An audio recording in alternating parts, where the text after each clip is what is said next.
प्रायः मनुष्य की अपनी रीति नीति पर निर्भर रहता है। संपन्न और विपन्न भी लोग अपनी हरकतों से ही बनते हैं। उठना और गिरना अपने हाथ की बात है। मनुष्य को अपने भाग्य का निर्माता आप कहा जाता है। मनुष्य को अपने भाग्य का निर्माता आप कहा जाता है।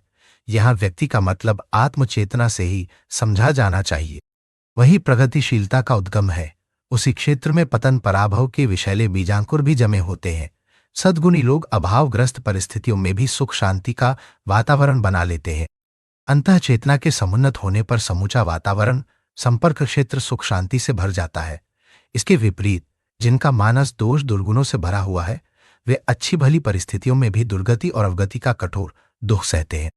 वैभव अर्जित करने के अनेक तरीके सीखे और सिखाए जाते हैं। शरीर को निरोग रखने के लिए भी व्यायामशालाओं, स्वास्थ्य केंद्रों से लेकर अस्पतालों तक की अनेक व्यवस्थाएं देखी जाती हैं। औद्योगिक, वैज्ञानिक, शैक्षणिक, शासकीय प्रबंध भी अनेक हैं, पर ऐसी व्यवस्थाएं कम ही कहीं दिख पड़ती हैं जिन्होंने चेतना को परिष्कृत एवं विकसित करने लिए सार्थक, समर्थ एवं बुद्धि संगत, सर्वोपयोगी आधार बन पड़ा हो। प्रज्ञायोग एक ऐसी ही विधा है। इसे बोलचाल की भाषा में जीवन साधना भी कहा जा सकता है। इसमें जप, ध्यान, प्राणायाम, संयम जैसे विधानों की व्यवस्था है, पर सब कुछ उतने तक ही सीमित नहीं है। उपासना में ध्यान धारणा स्तर के सभी कर्मकांड आ जाते हैं। इसके साथ ही जीवन के हर क्षेत्र में मानवीय गरिमा को उभारने और रुकावटें हटाने जैसे सभी पक्षों को जोड़कर रखा गया है। शरीर संयम, समय संयम, अर्थ संयम, विचार संयम इस धारा के अलग न हो सकने वाले अंग हैं। दुर्गुणों के, कुसंस्कारों के निराकरण पर जहां जोर दिया गया है, वहां यह भी अनिवार्य माना गया है कि अब की अपेक्षा अगले दिनों अधिक विवेकवान, चरित्रवान और पुरुषार्थ परायण बनने के लिए चिंतन तथा अभ्यास जारी रखा जाए। वास्तव में यह समग्रता ही जीवन साधना की विशेषता है। साधक को कर्तव्य क्षेत्र में धार्मिकता, मान्यता क्षेत्र में आत्मपरायणता और आध्यात्म क्षेत्र में दूरदर्शी विवेकशीलता, उत्कृष्ट आदर्शवाद को अपनाने के लिए कहा जाता है। इन सर्वतोन्मुखी दिशा धाराओं में समुचित जागरूकता बरतने पर ही वह लाभ मिलता है जिसे आत्म परिष्कार के नाम से जाना जाता है। यह हर किसी के लिए सरल, संभव और स्वाभाविक भी है। आत्म परिष्कार के अन्य उपाय भी हो सकते हैं, पर जहां तक प्रज्ञा परिवार के प्रयोगों का संबंध है, वहां यह कहा जा सकता है कि वह अपेक्षाकृत अधिक सरल, तर्कसंगत और व्यवस्थित है। इस संदर्भ में अनेक अभ्यासरत अनुभवियों की साक्षी भी सम्मिलित है। आत्मिक प्रगति का महत्व समझा जाना चाहिए। व्यक्ति या राष्ट्र की उन्नति उसकी संपदा, शिक्षा, कुशलता आदि तक ही सीमित नहीं होती। शालीनता संपन्न व्यक्ति ही वह उद्गम होता है जिसके आधार पर अन्यान्य प्रकार की प्रगतियां तथा व्यवस्थाएं अग्रणी बनती हैं। इस एकाकी विभूति के बल पर किसी भी उपयोगी दिशा में अग्रसर हुआ जा सकता है, किंतु यदि आत्मबल का भाव रहा तो संकीर्ण स्वार्थपरता ही छाई रहेगी और उसके रहते कोई ऐसा महाप्रयोजन सध न सकेगा जिसे आदर्शवादी एवं लोकोपयोगी भी कहा जा सके। यहां वह उक्ति पूरी तरह फिट बैठती है जिसमें कहा गया है कि एके साधे सब सधे, सब साधे सब जाए। अनेक प्रकार की समृद्धियों और विशेषताओं से लदा हुआ व्यक्ति अपने कौशल के बलबूते संपदा बटोर सकता है, सस्ती वाहवाही भी लूट सकता है, पर जब कभी मानवीय गरिमा को कसौटी पर कसा जाएगा तो वह खोटा ही सिद्ध होगा। खोटा सिक्का अपने अस्तित्व से किसी को भ्रम में डाले रह सकता है, पर उस सुनिश्चित प्रगति का अधिकारी नहीं बन सकता जिसे महामानव के नाम से जाना जाता है, जिसके लिए सभ्य, सुसंस्कृत, ससंस्कृत, सज्जन, समुन्नत जैसे शब्दों का प्रयोग होता है। संत परंपरा के अनेकानेक महान ऋषियों, लोक सेवियों एवं युग निर्माताओं से जो प्रबल पुरुषार्थ बन पड़े, उनमें उनकी आंतरिक उत्कृष्टता ही प्रमुख कारण रही। उसी के आधार पर वे निजी जीवन में संतोष, लोक सम्मान और दैवी अनुग्रह की निरंतर वर्षा होती अनुभव करते हैं। अपने व्यक्तित्व कर्तव्य के रूप में ऐसा अनुकरणीय उदाहरण पीछे वालों के लिए छोड़ जाते हैं, जिनका अनुकरण करते हुए गिरों को उठाने और ऊँटों को उछालने जैसे अवसर हस्तगत होते रहे। यही है जीवन की लक्ष्य पूर्ति एवं एकमात्र सार्थकता। प्रज्ञायोग की जीवन साधना इसी महती प्रयोजन की पूर्ति करती है। व्यवहारिक साधना के चार पक्ष ज्ञान और कर्म के संयोग से ही प्रगति पथ पर चल सकना, सफलता वर्ण करने की स्थिति तक जा पहुंचना संभव होता है। आध्यात्म विज्ञान में भी तत्व दर्शन का सही स्वरूप समझने के उपरांत दूसरा चरण यही रहता है कि उसे क्रियान्वित करने की, पूजा अर्चना की विधि व्यवस्था ठीक बने। आध्यात्म का तत्व दर्शन आत्म परिष्कार और आत्म विकास के दो शब्दों में सन्निहित समझा जा सकता है। उपासना पक्ष की प्रतीक पूजा का तात्पर्य है क्रिया एवं साधनों के सहारे आत्म शिक्षण की आवश्यकता पूरी करना। कोई भी कर्मकांड उसकी भावनाओं को हृदयंगम किए बिना पूर्ण नहीं हो सकता। मात्र कर्मकांड को जादू का खेल समझते हुए किसी बड़ी सफलता की आशा नहीं की जा सकती। क्रियाएं जब जिसको जिस मात्रा में प्रभावित करेंगी, वह उसी मात्रा में सत्परिणाम प्राप्त कर सकने में सफल होगा। सार्वजनीन सुलभ साधना का स्वरूप प्रस्तुत करते हुए इन पृष्ठों पर प्रज्ञा योग नाम से वह विधान प्रस्तुत किया जा रहा है, जिसके सहारे अभीष्ट उद्देश्य की पूर्ति में अन्य उपाय उपचारों की अपेक्षा अधिक सरलतापूर्वक कम समय में अधिक सफलता मिल सकती है। प्रज्ञायुग की दो संध्याएं अत्यधिक सरल और अत्यधिक महत्वपूर्ण है। एक सवेरे आंख खुलते ही बिस्तर पर पड़े पड़े 15 मिनट हर दिन नया जन्म की भावना करने का उपक्रम है। दूसरा रात्रि को सोते समय यह अनुभव करना कि शयन एक प्रकार का दैनिक मरण है। जन्म और मरण यही दो जीवन सत्ता के ओर छोर है। इन्हें सही रखा जाए तो मध्यवर्ती भाग सरलतापूर्वक संपन्न हो जाता है। बीजारोपण और फसल काटना यही दो कृषि कार्य के प्रमुख अंग हैं। शेष तो लंबे समय तक चलने वाली किसान की सामान्य क्रिया प्रक्रिया है। उसे तो सामान्य बुद्धि और सामान्य अभ्यास से भी चलाया जा सकता है। जागृति को प्रातःकाल की संध्या और शयन को रात्रि की संध्या कहा जा सकता है। दो बार की संध्याओं सूर्योदय और सूर्यास्त के समय वाली मानी जाती है, परंतु उसके साथ जुड़ी आध्यात्मिक साधना प्रातःकाल आंख खुलते समय और रात्रि को सोने आंख बंद होने के समय की जा सकती है। प्रज्ञायोग की प्रथम साधना को आत्मबोध कहते हैं। आंख खुलते ही यह भावना करनी चाहिए कि आज अपना नया जन्म हुआ है, एक दिन ही जीना है, रात्रि को मरण की गोद में चले जाना है। इस अवधि का सर्वोत्तम उपयोग करना ही जीवन की साधना का महान लक्ष्य है। यही अपना परीक्षा क्रम है और इसी में भविष्य की सारी संभावना सन्निहित है। मनुष्य जन्म जीवधारी के लिए सबसे बड़ा सौभाग्य है। इसका सदुपयोग बन पड़ना ही किसी उच्चस्तरीय बुद्धिमत्ता का प्रमाण परिचय है। उठते ही यह विचार करना चाहिए कि आज के एक दिन को संपूर्ण जीवन माना जाए और सृष्टा की इस बहुमूल्य धरोहर का उन कार्यों में उपयोग किया जाए जिनके लिए इसे दिया गया है। इस आधार पर दिन भर की दिनचर्या इसी समय निर्धारित की जाए। चिंतन, चरित्र और व्यवहार की वह रूपरेखा विनिर्मित की जाए जिसे सतर्कतापूर्वक पूरी करने पर यह माना जा सके कि आज का दिन एक बहुमूल्य जन्म पूरी तरह सार्थक हुआ। इस चिंतन के सभी पक्षों पर विचार करने में जितना अधिक समय लगे उतना कम है, पर इसे नित्य प्रति नियमित रूप से करते रहने पर 15 मिनट भी पर्याप्त हो सकते हैं। एक दिन की छोटी बात को अगले दिन पूरा किया जा सकता है। दूसरी संध्या रात को सोते समय पूरी की जाती है। उसमें यह माना जाना चाहिए कि अब मृत्यु की गोद में जाया जा रहा है। भगवान के दरबार में जवाब देना होगा कि आज के समय का, एक दिन के जीवन का किस प्रकार सदुपयोग बन पड़ा। इसके लिए दिन भर के समय यापन पर क्रियाकलापों के उतार चढ़ावों की समीक्षा की जानी चाहिए। उसके उद्देश्य और स्तर को निष्पक्ष परखना चाहिए और देखना चाहिए कि कितना उचित बन पड़ा और कितनी उसमें भूल या विकृति होती रही। जो सही हुआ उसके लिए अपनी प्रशंसा की जाए और जहां जो भूल हुई हो उसकी भरपाई अगले दिन करने की बात सोची जाए। पाप का प्रायश्चित शास्त्रकारों ने यही माना है कि उसकी क्षतिपूर्ति की जाए। आज का दिन जो गुजर गया उसे लौटाया तो नहीं जा सकता, पर यह हो सकता है कि उसका प्रायश्चित अगले दिन किया जाए। अगले दिन के क्रियाकलाप में आज की कमी को पूरा करने की बात भी जोड़ ली जाए। इस प्रकार कुछ भार तो अवश्य बढ़ेगा, पर उसके परिमार्जन का और कोई उपाय भी तो नहीं है। मृत्यु अवश्यम भावी है। लोग उसे भूल जाते हैं और बाल क्रीड़ा की तरह महत्वहीन कार्यों में जीवन बिता देते हैं।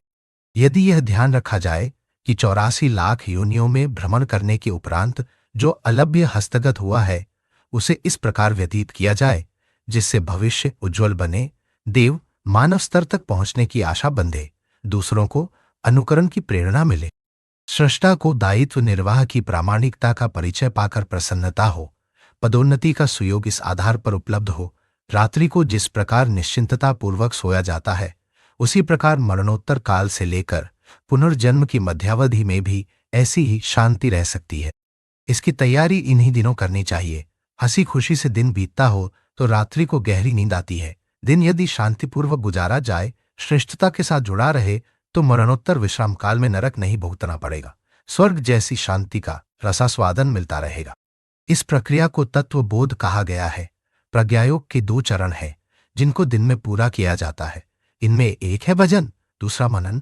भजन के लिए नित्य कर्म से निवृत्त होकर नियत पूजा स्थान पर पालथी मारकर बैठा जाता है। शरीर, मन और वाणी की शुद्धि के लिए जल द्वारा पवित्रीकरण, सिंचन आचमन किया जाता है। देव प्रतिमा के रूप में गायत्री की छवि अथवा धूप दीप में से कोई प्रतीक स्थापित करके इसे इष्ट आराध्य माना जाता है।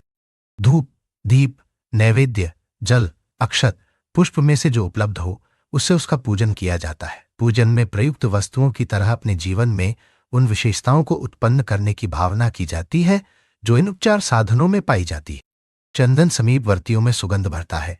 दीपक अपने प्रभाव क्षेत्र में ज्ञान रूपी प्रकाश फैलाता है। पुष्प हंसता और खिलता रहता है। जल शीतलता का प्रतीक बनकर रहता है। अक्षत, नैवेद्य के पीछे समयदान, अंशदान, परमार्थ प्रयोजन के लिए निकाले जाने की संभावना है। इष्टदेव को सत्प्रवृत्ति का समुच्चय माना जाए। इन मान्यताओं के आधार पर देव पूजन समग्र बन पड़ता है। अब जप और ध्यान की बारी आती है। दोनों एक साथ चल सकते हैं। गायत्री जप मानसिक हो तो भी ठीक है। जितनी देर करने का निश्चय हो उसका हिसाब माला या घड़ी के सहारे किया जाता है। जिन्हें गायत्री की अपेक्षा कोई अन्य मंत्र रुचिकर हो उसे अपना सकते हैं। पुकार भी सार्वभौम स्तर की जप मान्यता बन सकता है। जप के साथ प्रातः काल के उदीयमान स्वर्णिम सूर्य का ध्यान किया जाए। भावना करनी चाहिए कि अपना खुला शरीर सूर्य के सम्मुख बैठा है। इष्ट की सूक्ष्म किरणें अपने स्थूल, सूक्ष्म कारण तीनों शरीरों में प्रवेश कर रही हैं। किरणें ऊर्जा और आभा की प्रतीक। ऊर्जा अर्थात शक्ति, आभा अर्थात प्रकाश प्रज्ञा, दोनों का समन्वय तीनों शरीरों में प्रवेश करके उन्हें प्रभावित करता है। ऐसी भावना की जानी चाहिए।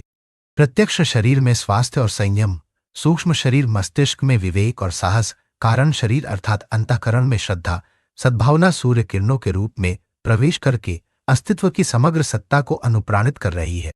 यह ध्यान, धारणा और मंत्र जब साथ साथ नियत निर्धारित समय तक चालू रखे जाए और अंत में पूर्णाहुति के रूप में सूर्य के सम्मुख जल अर्घ्य दिया जाए। इसका तात्पर्य है परम सत्ता के सम्मुख जल रूपी आत्मसत्ता का समर्पण। भजन भावना इतनी ही है। यदि नियत स्थान पर बैठ सकना संभव नहीं, सफर में चलने जैसी स्थिति हो, तो वह सारे कृत्य मानसिक रूप में बिना किसी वस्तु की सहायता के भी किए जा सकते हैं। प्रज्ञायोग साधना का चौथा चरण है मनन। यह मध्याह्नोत्तर कभी भी कहीं भी किया जा सकता है। समय 15 मिनट हो तो भी कम चल जाएगा। इसमें अपनी वर्तमान स्थिति की समीक्षा की जाती है और आदर्शों के मापदंड से जांच पड़ताल करने पर जो भी कमी प्रतीत हो उसे पूरा करने की योजना बनानी पड़ती है। यही मनन है। इसके लिए एकांत स्थान ढूंढना चाहिए। आंखें बंद करके अंतर्मुखी होना और आत्मसत्ता के संबंध में परिमार्जन परिष्कार की उभय पक्षीय योजना बनानी चाहिए। इसमें आज के दिन को प्रधान माना जाए। प्रातः से मध्याह्न तक जो सोचा और किया गया हो उसे आदर्शों के मापदंड से जांचना चाहिए और उस समय से लेकर सोते समय तक जो कुछ करना हो उसकी भावनात्मक योजना बनानी चाहिए, ताकि दिन के पूर्वार्ध की तुलना में उत्तरार्ध और भी अच्छा बन पड़े। आत्मसमीक्षा के 4 मापदंड हैं। क्षित इंद्रिय संयम, तो होनो समय संयम, क्षय अर्थ संयम, 4 विचार संयम। देखना चाहिए कि इन चारों में कहीं कोई व्यतिक्रम तो नहीं हो रहा है। मर्या हो का स्वयं को जीव स्वाद नाम पर अभक्ष्य भक्षण तो नहीं करने लगी। वाणी से संस्कृत वार्तालाप तो नहीं होती। कामुकता की प्रवृत्ति कहीं कुदृष्टि से तो नहीं उभर रही है। असंयम से शरीर और मस्तिष्क खोखला तो नहीं हो रहा। शारीरिक और मानसिक स्वस्थता बनाए रखने के लिए इंद्रिय निग्रह अमोघ उपाय है। समय संयम का अर्थ है कि क्षण का सदुपयोग। आलस्य प्रमाद में, दुर्व्यसनों में, दुर्गुणों के कुचक्र में फंसकर समय का एक अंश भी बर्बाद न होने पाए, इसकी सुरक्षा और सदुपयोग पर पूरी जागरूकता बरती जानी चाहिए। समय ही जीवन है। जिसने समय का सदुपयोग किया समझो कि उसने जीवन का परिपूर्ण लाभ उठा लिया। तीसरा संयम है अर्थ संयम। पैसा ईमानदारी और परिश्रम पूर्वक कमाया जाए। मुफ्तखोरी और बेईमानी का आश्रय न लिया जाए। सादा जीवन, उच्च विचार की नीति अपनाई जाए। विलास प्रदर्शन की मूर्खता में कुछ भी खर्च न होने दिया जाए। कुरीतियों के नाम पर भी बर्बादी न चले। बचत का एक बड़ा अंश परमार्थ प्रयोजन में लगा सकने और पुण्य की पूंजी जमा करने का श्रेय उन्हीं को मिलता है जो विवेकपूर्वक औचित्य का ध्यान रखते हुए खर्च करते हैं। चौथा संयम है विचार संयम। मस्तिष्क में हर घड़ी विचार उठते रहते हैं, कल्पनाएं चलती रहती हैं। ये अनर्गल, अस्त व्यस्त एवं अनैतिक स्तर के न हो, इसके लिए विवेक को एक चौकीदार की तरह नियुक्त कर देना चाहिए। उसका काम हो कुविचारों को सद्विचारों की टक्कर मारकर परास्त करना। अनगर विचारों के स्थान पर रचनात्मक चिंतन का सिलसिला चलाना। विचार मनुष्य की सबसे बड़ी शक्ति है। वही कर्म के रूप में परिणत होती और परिस्थिति बनकर सामने आती है। जीवन को कल्प वृक्ष बनाने का श्रेय रचनात्मक विचारों का ही होता है। इस तथ्य को भली प्रकार समझते हुए चिंतन को मात्र रचनात्मक एवं उच्चस्तरीय विचारों से ही संलग्न रखना चाहिए। साधना, स्वाध्याय, संयम, सेवा के 4 पुरुषार्थों में जीवन की प्रगति एवं सफलता बन पड़ती है। इसलिए दिनचर्या में उन चारों के लिए समुचित स्थान रहे, उसकी जांच पड़ताल आत्म समीक्षा के समय में निरंतर करनी चाहिए। आत्म समीक्षा, आत्म सुधार, आत्मनिर्माण और आत्म विकास की चतुर्दिक प्रक्रिया को अग्रगामी बनाने के लिए मध्यांतर काल की मनन साधना करनी चाहिए। इसे आत्मदर्शन समझा जाना चाहिए, जो थोड़ी विकसित अवस्था में ईश्वर दर्शन के रूप में फलित होता है। स्वर्णिम सविता की ध्यान धारणा मन की शक्ति अपार है। व्यावहारिक जीवन में प्रायः उसका 7% ही काम में आता है। शेष 6% प्रसुप्त स्थिति में ही पड़ा रहता। जो अवयव काम में नहीं आते, वे निष्क्रिय रहने पर जंग खाए चाकू की तरह, पक्षाघात पीड़ितों की तरह निरर्थक हो जाते हैं, अपंग जैसी स्थिति में रहने लगते हैं। मस्तिष्क के संबंध में भी यही बात है। दैनिक क्रियाकलापों में जिन घटकों से काम लिया जाता है, उन्हीं में जागृति एवं सक्रियता बनी रहती है। काम न मिलने पर हिम प्रदेश के भालुओं और सर्पों की तरह वे निद्राग्रस्त हो जाते हैं। मन क्षेत्र के अनेकानेक घटकों के संबंध में भी यही बात लागू होती है। यदि अपेक्षाकृत अधिक क्षेत्रों को क्रियाशील रखा जा सका होता, तो मनुष्य बौद्धिक दृष्टि से असामान्य स्थिति तक पहुंचा होता। उस विकास का प्रभाव समूचे जीवन पर पड़ता, प्रगति हर प्रयोजन में परिलक्षित होती। विशेषतः मन संस्थान तो इतना समुन्नत होता कि वह इंद्रियातीत क्षमताओं से सुसंपन्न होता और दिव्य ज्ञान के आधार पर इतना कुछ कर पाता, जितना 100 बुद्धिमान मिलकर भी नहीं कर सकते। शरीर और मस्तिष्क अनेकानेक अदृश्य घटकों से मिलकर बने। उनके समूह समुच्चय अपने अपने क्षेत्र संभालते हैं और प्रत्यक्ष अंग अवयवों के रूप में काम करते हैं। यूं कहने को तो समस्त घटकों का परिपोषण संचालन कर सकने की क्षमता रक्त द्वारा संपन्न होती समझी जाती है, पर वस्तुतः उनकी हलचलें उन ज्ञान तंतुओं द्वारा होती हैं जो मस्तिष्क के साथ जुड़े हुए हैं। मस्तिष्क के सक्रिय केंद्र इन ज्ञान तंतुओं के माध्यम से समस्त शरीर के साथ संबंध जोड़े रहते हैं और जानकारियों का आदान प्रदान करते रहते हैं। रक्त की न्यूनता एवं अशक्तता होने पर अंग अवयव कुपोषण के शिकार होते हैं और रुग्णता तथा अकाल मृत्यु की दिशा में चलने लगते हैं। जैव ऊर्जा का प्रभाव इससे भी अधिक है। जीवनी शक्ति रक्त में पाई जाती है, पर उस पर निर्भर नहीं है। वह स्वतंत्र है तथा काय कलेवर से नहीं, चेतना से उद्भूत होती है। चेतना से मन संस्थान का जितना क्षेत्र ज्वलंत होता है, उसी अनुपात से शरीर में जीवनी क्षमता, कोमलता, सुंदरता बनी रहती है। निरोधक शक्ति की बहुलता होने पर रोगों का आक्रमण भी सफल नहीं होता। जीवट वाले व्यक्ति महामारियों में निरंतर सेवा कार्य करते रहते हैं, किंतु उससे प्रभावित नहीं होते। यह मनोबल की प्रखरता है जो अंग अवयवों को सुरक्षित रखे रहती और समर्थ बनाए रखती है। बहुमुखी सफलताएं इसी पर निर्भर करती। कायिक घटकों को रक्त का पोषण ही नहीं, मनोबल की वह विशिष्टता भी चाहिए जिसे जीवनी शक्ति कहते हैं। जिस प्रकार पोषण रक्त पर आश्रित है, उसी प्रकार प्रतिभा समेत जीवट के अनेक पक्ष मना संस्थान से उभरते तथा गतिशील होते। प्रश्न यह है कि प्रचुर परिमाण में जैव ऊर्जा की समुचित मात्रा में उपलब्धि कैसे हो? प्रसुप्त निष्क्रिय कोष्ठकों को जागृत कैसे किया जाए? रहस्यमयी अदृश्य शक्तियों की चमत्कारी विशेषताओं से लाभान्वित कैसे हुआ जाए? उन्हें प्रखर प्रचंड कैसे बनाया जाए? सोए व्यक्ति को झकझोर कर जगाया जाता है। निस्तब्ध पड़े घड़ियाल को घंटा मारकर झंझनाया जाता है। दबा खजाना खोदने के लिए घन चलाया जाता है। विकृत विक्षिप्त मस्तिष्क को बिजली का झटका दिया जाता।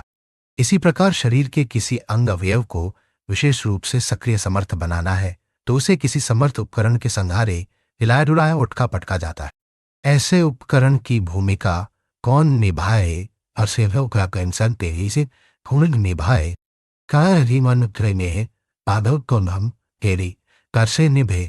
इसका सुनिश्चित उत्तर एक ही है कि मानसिक ऊर्जा का एक सघन समुच्चय एकत्रित किया जाए और इस योग्य बनाया जाए कि वह तिलमिलाने वाला प्रहार कर सके। इस उपलब्धि को हस्तगत करने का एक ही उपाय है, एकाग्रता और भाव निष्ठा संपन्न ध्यान। आतिशी शीशे पर सूर्य किरणें एकत्रित की जाए तो उसका केंद्र बिंदु देखते देखते अग्नि उगलने लगता है। बंदूक दागने पर कारतूस की गोली कितनी तीव्र गति से उड़ती और कठोर लक्ष्य को वेधती है, यह सर्वविदित है। सूर्य किरणों की भांति मानसिक शक्तियां भी बिखरी रहने के कारण अपना प्रभाव अति स्वल्प मात्रा में ही पृथ्वी पर दिखा पाती। यही बात विचार शक्ति के बारे में भी है। वह अनेक क्षेत्रों की अनेक आवश्यकताओं की पूर्ति में नियोजित रहती है। इसे एकत्रित कर लिया जाए तो उसकी समग्र शक्ति असाधारण रूप से शक्तिशाली हो जाती है। भाप के संबंध में भी यही बात। सामान्यतया पानी गर्म होकर हवा में उड़ता रहता है और उसका किसी को पता भी नहीं चलता। किंतु जब उसे रेल इंजन के पिस्टन के साथ जोड़ दिया जाता है तो बड़ी तादाद में माल के डिब्बों को घसीटती हुई वही भाप कहां से कहां ले जा पहुंचती। प्रेशर कुकर इसी भाप के दबाव से घंटों में बनने वाला भोजन मिनटों में पका देते हैं। कल्पना शक्ति की क्षमता के संबंध में भी यही समझा जाना चाहिए। उसे बिखेरते रहने वाले लोग अति बुद्धिमान होते हुए भी अस्त व्यस्त रहते हैं और जीवन भर में कोई महत्वपूर्ण कार्य कर नहीं पाते, किंतु जो एकाग्रता साधने में समर्थ होते हैं वे वैज्ञानिक, विद्वान, कलाकार, दार्शनिक, कुशल शिल्पी बनकर दिखा दे। हमें एकाग्रता की महत्ता समझनी चाहिए और कछुए खरगोश की दौड़ वाली कहानी याद रखनी चाहिए, जिसमें मंदगति वाला कछुआ नियत लक्ष्य तक पहुंचकर बाजी जीत गया था, जबकि द्रुतगामी खरगोश अपने मन को जहां तहां उलझाए रहने के कारण पिछड़ गया था। प्रत्यक्ष जीवन की सफलता का यही आधार है और आत्मिक उत्कर्ष का भी। विचारों की एकाग्रता साधने का सरल और प्रभावी उपाय ध्यान है। ध्यान में केंद्रीयकरण के लिए कोई छवि निर्धारित करनी पड़ती है, ऐसी वस्तु जो आकर्षक भी और गुणवत्ता से भरपूर भी। सुंदरी युवतियों की ओर अनायास ही ध्यान खिंच जाता है और उनकी छवि तथा भंगिमा के इर्द गिर्द चक्कर लगाने लगता है। यही बात ध्यान इष्ट के संबंध में है। उस निर्धारण से पूर्व लक्ष्य पर गरिमा, महत्ता एवं चयन का आरोपण करना पड़ता है। यही सिद्धांत सभी देवी देवताओं के संबंध में लागू होता है। सार्वभौम ध्यान के लिए प्रकाशपुंज, प्रभातकालीन स्वर्णिम सूर्य सविता का चयन करना अति उत्तम एवं निर्विवाद है। जिन देवताओं की कथा गाथा होती है उनके इतिहास में कितने ही उत्साहवर्धक तथ्य रहते हैं, तो कई खोट भरे भी। ध्यान के कारण वह सभी भलाइयां बुराइयां साधक पर सवार होती है, इसलिए अन्य देवता संदेहास्पद भी है। तीखी समालोचना से उनके चरित्र एवं स्वभाव में ऐसी अवांछनीयता भी सन्निहित रहती है जो साधक पर भी श्रेष्ठताओं के साथ साथ हावी होती चली जाती है। इस दृष्टि से सूर्य सर्वथा दोष रहित है, उसमें गुण ही गुण है। साथ ही शक्ति का भंडार एवं आकर्षक सुंदरता से भरा पूरा भी उसे समझा जा सकता है। सविता गायत्री का अधिष्ठाता है, उसके द्वारा प्राण शक्ति का उद्भव और वितरण होता है। इसी कारण वह प्राणियों का जन्मदाता माना जाता है। प्रकाश वितरण करने से वह चर्म चक्षुओं को दृश्य देखने और ज्ञान चक्षुओं को दिव्य दृष्टि से भरने का अनुदान प्रदान करता है। उसे निरंतर निर्बाध गति से विश्व सेवा में निरत देखा जा सकता है। अनुशासन का धनी है। समय साधना की दृष्टि से उसे आदर्श एवं अनुकरणीय माना जा सकता है। तेजस्विता उसकी विशिष्टता है। इन सब विभूतियों को ध्यान धारणा द्वारा आकर्षित और अंतरात्मा में प्रतिष्ठित किया जा सके तो समझना चाहिए कि साधक की सर्वतोन्मुखी प्रगति का द्वार खुल गया। जिस उद्देश्य के लिए ध्यान किया जाता है उस गंतव्य तक पहुंचने का राजमार्ग मिल गया। प्रभात काल के उदीयमान सूर्य में कुछ समय तक स्वर्णिम आभा रहती है, नेत्रों के लिए सहन करने योग्य व सहज भी है। आरंभ में तनिक देर आंखें खोल उसे देखना, फिर तुरंत पलक बंद कर लेना चाहिए। सूर्य के अभाव में दीपक की लौ देखने से भी काम चल सकता है। दोनों ही त्राटक साधना के अंतर्गत आते हैं। खुले नेत्रों से प्रकाश को देखने की अवधि न्यूनतम होनी चाहिए, एक झलक झांकी भर। इसके उपरांत पलक बंद कर लेना चाहिए और उस प्रकाश पुंज की मानसिक अवधारणा करनी चाहिए। कुछ दिन के अभ्यास से सूर्य को या दीपक को खुले नेत्रों से देखने की आवश्यकता नहीं पड़ती। यह ध्यान स्वाभाविक हो जाता है और अनायास ही होता रहता है।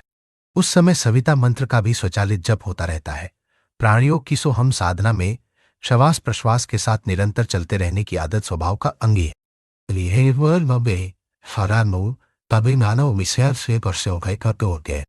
प्रकाश पर संयम किया गया विचारों का एकत्रीकरण दोनों उपचारों के कारण एक विशेष शक्ति से सुसंपन्न हो जाता है। उससे अंतःक्षेत्र की दिव्य शक्ति का आविर्भाव होता रहता है। इसका मनःक्षेत्र किसी भी शक्ति केंद्र पर आरोपण किया जाए तो वह प्रसुप्त अवस्था में न रहकर जागृत होने लगती है। इस जागृति का तात्पर्य है एक अतिरिक्त शक्ति की उपलब्धि हस्तगत होना। इस प्रयोग को शरीर के किसी अवयव पर या शक्ति केंद्र, चक्र, गुच्छक पर, उपथिका परिकर पर केंद्रित करके संपन्न किया जा सकता है। टार्च की रोशनी जिस स्थान पर पड़ती है वह परिधि ही चमकने लगती है। ठीक इसी प्रकार प्रकाशयुक्त ध्यान को जिस भी स्थान के साथ जोड़ा जाता है वहां अभिनव हलचल चल पड़ती है। कील ठोकने पर जिस पदार्थ में छेद होता है तुरंत नीचे की परतों में से दबा हुआ पदार्थ ऊपर उछलकर आ जाता है। इसी प्रकार यह ध्यान धारणा भी फलित होती है। ऑपरेशन करने पर मवाद बाहर निकल पड़ता है। मधुमक्खी के छत्ते में नली डालने पर शहद टपकने लगता है। उसी प्रकार प्रकाश से समाहित एकाग्रता का किसी क्षेत्र पर आरोपण करने से कील ठोकने जैसी प्रतिक्रिया होती। उसमें भरी हुई अवांछनीयताओं का ऑपरेशन की तरह निष्कासन होता है। साथ ही वहां जो कुछ श्रेष्ठ प्रसुप्त स्थिति में पड़ा है वह जागृत होकर अप्रत्यक्ष से प्रत्यक्ष स्तर पर आ जाता है। आगे का प्रश्न यह है कि ध्यान द्वारा उपलब्ध की गई वेधक दिव्य दृष्टि को किस स्थान पर, किस प्रयोजन के लिए, कितनी मात्रा में नियोजित किया जाए। यह निर्णय करने से पूर्व यह रुख वही और एक कला का अंतर है। जानना होता है कि स्थूल शरीर और सूक्ष्म शरीर में किसी दिव्य शक्ति का केंद्र कहाँ है और उसके साथ संबंध जोड़ने के लिए वेधक दृष्टि को किस मार्ग से, कितने तोड़ मरोड़ों से होकर गुजरते हुए पहुंचा जा सकता है। इतनी बारीकी में जा सकने की सिद्धहस्त सर्जन जैसी योग्यता किसी अनुभवी का सानिध्य प्राप्त करके जान सकना संभव न हो तो फिर एक सीधा मार्ग है स्थूल शरीर की दिव्य क्षमताओं को जागृत करने के लिए नाभिचक्र के दिव्य कमल को ऊर्जा प्रदान करते हुए उसका प्रस्फुटन, स्फुरन एवं जागृति। सूक्ष्म शरीर का केंद्र हृदय चक्र है और कारण शरीर की भाव संवेदनाओं का उद्गम मस्तिष्क मध्य में अवस्थित सहस्त्रदल कमल ब्रह्मचक्र। इनको झकझोरने से भी दिव्य रस एवं दिव्य गंध जैसा अलौकिक आनंद प्राप्त किया जा सकता है। जीवन साधना की चिंतन पद्धति जीवन साधना के लिए उपासना की भांति ही आधे घंटे या कम से कम 25 मिनट का समय प्रतिदिन प्रातःकाल निकालना चाहिए। यह सोकर उठते ही चारपाई पर बैठकर भी पूरा किया जा सकता, अथवा नित्य कर्म पूजा आदि से निवृत्त होकर फिर थोड़ी देर इस चिंतन क्रम को पूरा करना चाहिए। अपने कार्यक्रम में सवेरे ही इसको भी किसी स्थान पर फिट कर लेना चाहिए, पूजा में ही आगे पीछे से। मुझे ध्यान है उलियो राना और ध्यान पे बोलो कान पे है बिलजा बोलो पेट पे है मिला सकते हैं। समय और क्रम की बात परिजनों के ऊपर ही छोड़ी जा रही है ताकि वे 1-2 दिन में अपनी सुविधानुसार इसे भी यथावत जमा लेंगे हो। जीवन साधना का क्रम सारे दिन हर समय चलने का है, पर उसका शुभारंभ एक चिंतन पद्धति के साथ किया जाना चाहिए। इस पद्धति के 3 अंग हैं। एक जीवन के स्वरूप, उद्देश्य एवं उपयोग को समझना और उसके अनुरूप गतिविधियों का निर्माण करना। हर दिन नया जन्म, हर रात नई मौत सूत्र के अनुसार जीवन का श्रेष्ठतम उपयोग करने के लिए दिन भर की शारीरिक कार्य पद्धति का निर्धारण करना। रात को सोते समय मृत्यु के समय आवश्यक वैराग्य का अनुभव करना। इन 3 चिंतन क्रम में से 2 को प्रातः और तीसरे को रात्रि के सोते समय प्रयुक्त करना चाहिए। विस्तृत प्रक्रिया पिछले पृष्ठों पर देखी जा सकती। वर्ष में जिस दिन अपना जन्म दिवस पड़ता हो उस दिन उसे समारोह पूर्वक मनाना चाहिए और साथ ही दिन भर मानव जीवन की महत्ता का अनुभव करते हुए उसके श्रेष्ठतम उपयोग की भावी रीति नीति निर्धारित करनी चाहिए। वर्तमान क्रिया पद्धति में जो दोष हों उन्हें सुधारना चाहिए और जो नया क्रम दिनचर्या में सम्मिलित किया उसे करना चाहिए। यह बात वर्ष में एक बार एक दिन समारोह पूर्वक मनाने के बारे में हुई, पर उतने से ही काम न चलेगा। हर दिन प्रातःकाल उठते ही बिस्तर पर बैठकर अपने आप से इन संदर्भ में 3 प्रश्न पूछने चाहिए और उनके उत्तर भी स्वयं ही उपलब्ध करने चाहिए। पर प्रश्नोत्तर प्रातःकाल जीवन का क्रम आरंभ करते हुए नित्य ही दोहराना चाहिए ताकि जीवन का स्वरूप, उद्देश्य और उपयोग सब स्मरण बना रहे और उस स्मरण के आधार पर अपनी दिशाएं ठीक रखने में भूल चूक न होने पाए। अपने आप से 3 प्रश्न पूछने चाहिए। पहला, भगवान को सभी प्राणी समान रूप से प्रिय पात्र है। फिर मनुष्य को ही बोलने, सोचने, लिखने एवं असंख्य सुख सुविधाएं प्राप्त करने का विशेष अनुदान क्यों मिला? मनुष्य को हर दृष्टि से उत्कृष्ट स्तर का प्राणी बनाने में इतना असाधारण श्रम क्यों किया? उत्तर एक ही हो सकता है। अपने उद्यान इस संसार को अधिक सुंदर और सुव्यवस्थित बनाने के लिए परमेश्वर को साथी सहचरों की जरूरत पड़ी और अपनी क्षमताओं से सुसज्जित कर सर्वांग पूर्ण प्राणी मनुष्य इस प्रयोजन की पूर्ति के लिए बनाया। विशेष साधन सुविधाएं इसलिए दी कि उनके द्वारा वह ईश्वरीय प्रयोजनों की पूर्ति ठीक तरह से कर सके। दो प्रश्न अपने आप से यह पूछना चाहिए कि जो सुविधाएं, विभूतियां, संपदाएं हमें उपलब्ध हैं उनका लाभ यदि हम अपने लिए ही करते हैं तो इसमें क्या कोई हर्ज है? उत्तर एक ही मिलेगा। अन्य प्राणियों के अतिरिक्त जितनी भी बौद्धिक, आर्थिक, प्रतिभायुक्त एवं अन्य किसी प्रकार की विशेषताएं हैं वे विश्व मानव की ही पवित्र अमानत है और इनका उपयोग लोक मंगल के लिए ही किया जाना चाहिए। शरीर रक्षा भर के आवश्यक उपकरण के अतिरिक्त इन साधनों का विश्व कल्याण के लिए ही उपयोग किया जाए। तीसरा प्रश्न अपने आप से करना चाहिए कि क्या इस सुदुर्लभ मानव शरीर का सही सदुपयोग हो रहा है? उत्तर यही मिलेगा। हम सदाचारी, संयमी, परिश्रमी, उदार, सज्जन, हसमुख, सेवाभावी बने बिना मानव जीवन को सार्थक नहीं बना सकते। इसलिए इन सद्गुणों का अभ्यास बढ़ाने के लिए जीवन यापन की रीति नीति में उत्कृष्टता और आदर्शवादिता का, सभ्यता और सज्जनता का पुरुषार्थ और समुचित समावेश करना चाहिए। इन्हीं प्रश्नोत्तरों में आध्यात्म तत्वज्ञान का सार सन्निहित है।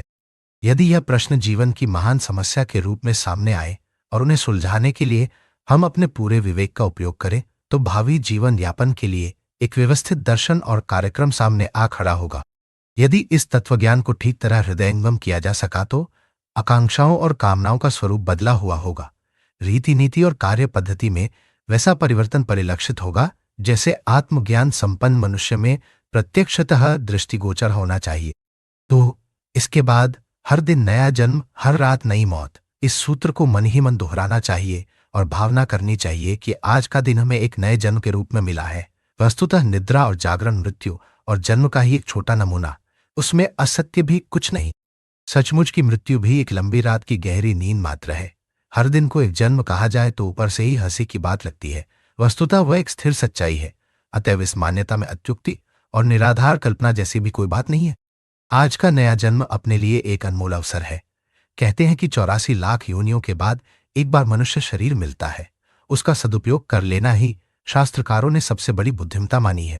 अस्तु हमें प्रातः काल चारपाई पर पड़े पड़े ही विचारना चाहिए कि आज का दिन अनमोल अवसर है, उसे अधिक से अधिक उत्कृष्टता के साथ व्यतीत करना चाहिए। कोई भूल, उपेक्षा, अनीति, दुर्बुद्धि उसमें ना रहे। आदर्शवादिता का, सद्भावना और सदाशयता का उसमें अधिकाधिक समावेश रहे। ऐसा दिन भर का कार्यक्रम बनाकर तैयार किया जाए। कुंपलित आबुव आमतौर से आलस्य, ढीलपोल, शिथिलता में हमारा अधिक से अधिक समय बर्बाद होता है। तत्परता, स्फूर्ति, परिश्रम और दिलचस्पी के साथ करने पर जो कार्य 1 घंटे में हो सकता है, उसी को अधिकतर लोग 2-2, 4-4 घंटे में पूरा करते हैं। आलस्य, अधूरा मन, मंदगति, रुक रुक कर शिथिलतापूर्वक काम करने में और ऐसे वैसे ज्यों त्यों बेकार बहुत सा समय गुजार देने की आदत बहुतों की होती है और उनका आधा जीवन प्रायः इस आलस्य प्रमाद में ही बर्बाद हो जाता है। यह बुरी आदत संभव है थोड़ी बहुत मात्रा में अपने भीतर भी हो, उसे बारीकी से तलाश करना चाहिए और निश्चय करना चाहिए कि आज हर काम पूरी तत्परता और फौजी उत्साह के साथ करेंगे। समय ही जीवन है, वही ईश्वर प्रदत्त हमारी एकमात्र संपत्ति। समय का सदुपयोग करके ही हम अभीष्ट आकांक्षा पूर्ण करने और मंगलमयी उपलब्धियां प्राप्त कर सकने में हो सकते हैं। समय की बर्बादी एक प्रकार की मंद आत्महत्या है। संसार में जितने भी महापुरुष हुए हैं, उनमें से प्रत्येक ने अपने समय का एक एक क्षण ठीक तरह उपयोग करके ही अभीष्ट सफलताएं प्राप्त की हैं। इसलिए आज समय के सदुपयोग की, एक पल भी बर्बाद न होने की, आलस्य, शिथिलता एवं अन्यमनस्कता से लड़ने की पूरी तैयारी करनी चाहिए और दिन भर के समय विभाजन की दिनचर्या ऐसी बननी चाहिए जिसमें वक्त की बर्बादी के लिए तनिक भी गुंजाइश न रहे। जो आवश्यक काम पिछले कई दिनों से टलते चले आ रहे हों, जिनकी उपयोगिता अधिक हो, उन सबको सुविधा हो तो आज ही करने के लिए नियत कर लेने चाहिए। दिनचर्या ऐसी बने जो सुविधाजनक भी हो और सुसंतुलित भी। अति उत्साह से ऐसा कार्यक्रम न बना लिया जाए जिसको पूरा कर सकना ही कठिन हो जाए। शारीरिक कार्यक्रमों के साथ साथ मानसिक क्रिया पद्धति भी निर्धारित करनी चाहिए।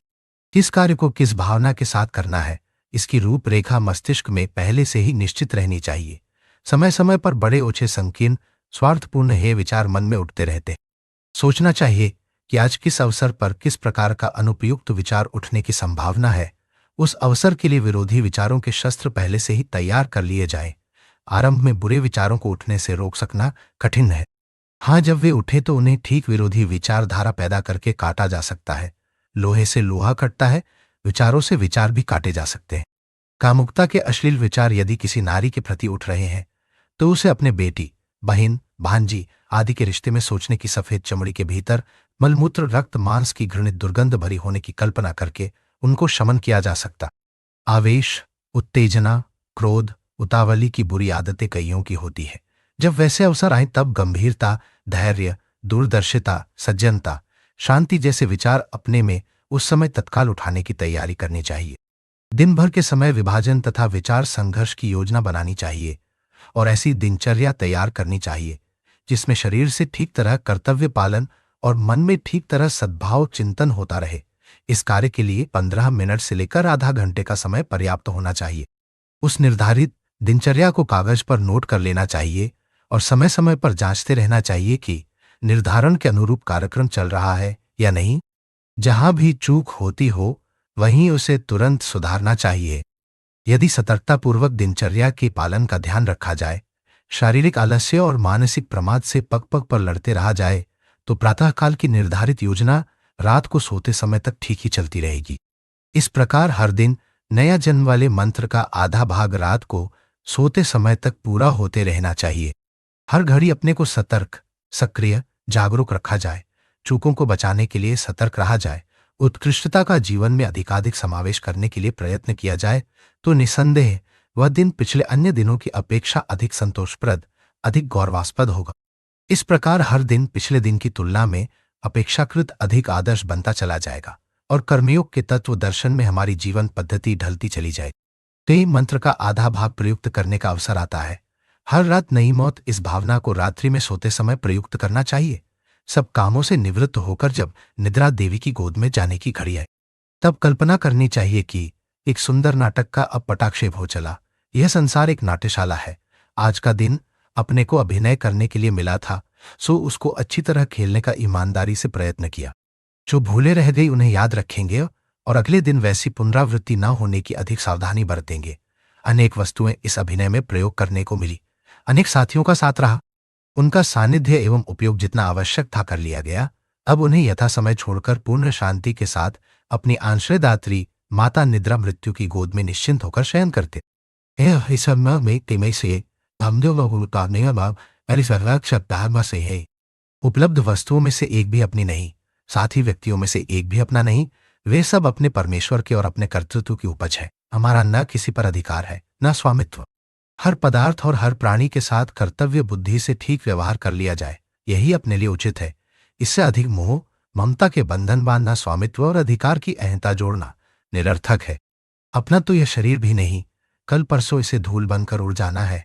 तब जो संपदा, प्रयोग सामग्री, पद, परिस्थिति उपलब्ध है, उस पर अपना स्वामित्व जमाने का क्या हक।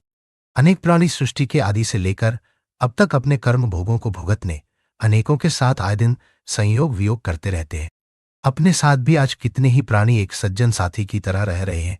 इनके लिए कर्तव्य धर्म का ठीक तरह पालन किया जाए, इतना ही पर्याप्त है। उनसे आवश्यक ममता जोड़कर ऐसा कुछ न किया जाए जिससे अनुचित पाप कर्मों में संलग्न होना पड़े। यह विवेक हमें रात को सोते समय जागृत करना चाहिए और अनुभव करना चाहिए कि अहंता और ममता के बंधन तोड़कर एकात्म भाव से भगवान की मंगलमय गोदी निद्रा मृत्यु में परम शांति और संतोषपूर्वक निमग्न हुआ जा रहा है। इस प्रकार की मनोवृत्ति का विकास होने से जीवन के अनेक क्षेत्रों में प्रगति होने की संभावना रहती है और अंत में मानव जन्म की सार्थकता उपलब्ध हो सकती है। इस प्रकार की भावना बनी रहने से मनुष्य माया मोह के हानिकारक बंधनों से अधिकांश में विमुक्त रहता है और आत्मोद्धार का वास्तविक लक्ष्य उसकी दृष्टि से ओझल नहीं होने पाता। इस प्रकार जो साधक जीवन के वास्तविक रहस्य को हस्तगत कर लेता है, उसको फिर व्यर्थ के जंजाल में नहीं फंसना पड़ता।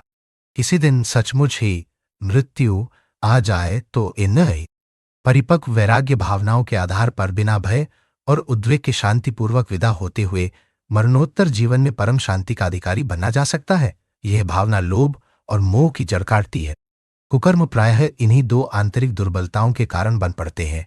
हर रात को एक मृत्यु मानने से लोभ और मोह का निराकरण और हर दिन को नया जन्म मानने से जीवन में आदर्शवादिता एवं उत्कृष्टता का समावेश करने की प्रेरणा मिलती है।